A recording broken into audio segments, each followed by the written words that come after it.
Goodbye, London. Surprisingly, the car park had not moved from where it had been before, and the car had stayed in exactly the same space where they had left it. Daddy and Jeremy James found them both with no trouble at all. "I'm learning," said Daddy. "The secret, Jeremy James, is to make mental notes of where things are. You don't just leave things and walk away. You say to yourself, 'This is where it is,' and then afterwards you remember. Simple." Now then, where's the parking ticket? Unfortunately, Daddy had forgotten to remember where the parking ticket was.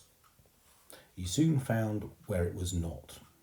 It was not in his coat, or in his jacket, or in his trousers, nor was it in his bag. It wasn't in Jeremy James's bag either, and it wasn't on the front seat of the car or the back seat, and it wasn't on the ledge under the windscreen, and it wasn't in the glove compartment. "Oh, I must have lost it," said Daddy. Jeremy James thought Daddy must have lost it too, because otherwise, why were they looking for it? It was while Daddy was searching through the pockets for the fifth time that Jeremy James discovered where he had lost it. Jeremy James was sitting in the driver's seat, holding the steering wheel. As he couldn't see through the windscreen, he leaned over to look out of the open driver's door, and happened to notice that there was a pocket in the door, and sticking out of the pocket was a very tickety-looking piece of paper. "Is this it, Daddy?" asked Jeremy James, and the mystery was solved. "Oh, of course," said Daddy. "I put it there so I wouldn't lose it." Daddy next applied his clever new method to finding the way out of London. He sat in the car and studied the map, memorising directions and names of roads. "I think I've got it," he said at last. "Concentration and memory, that's how to do it."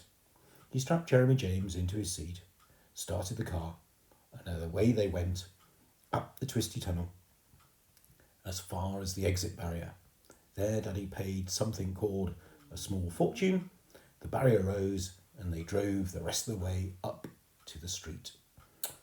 Said Daddy. "Now then, is it left or is it right?"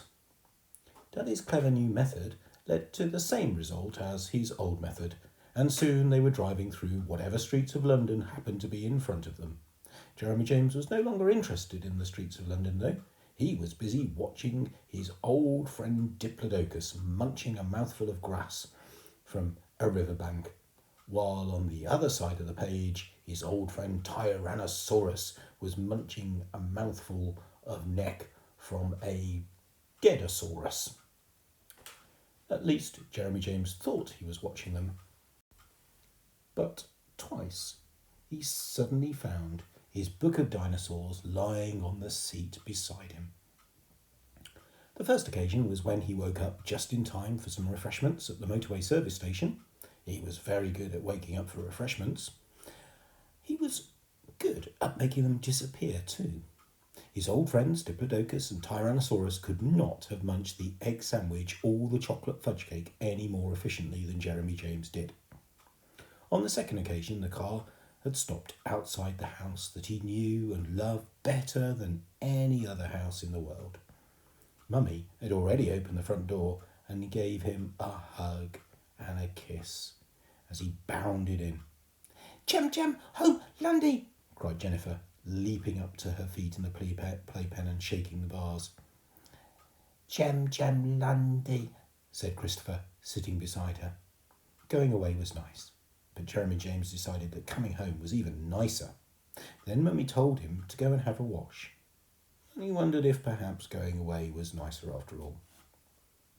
"Well, Jeremy James," said Mummy, as they sat at the table that evening, "what did you like most in London?" Jeremy James thought hard.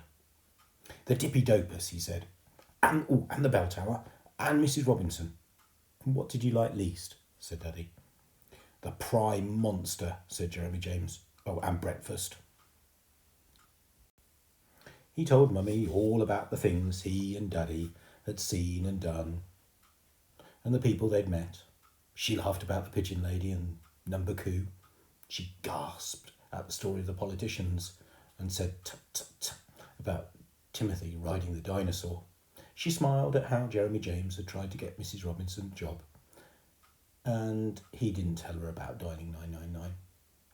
Of course, said Daddy, there were loads of things we didn't see. We never went to the zoo, or the Tower of London, or St Paul's Cathedral, or Westminster Abbey.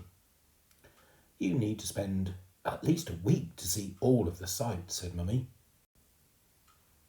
Then we'd need to spend 2 weeks, said Jeremy James.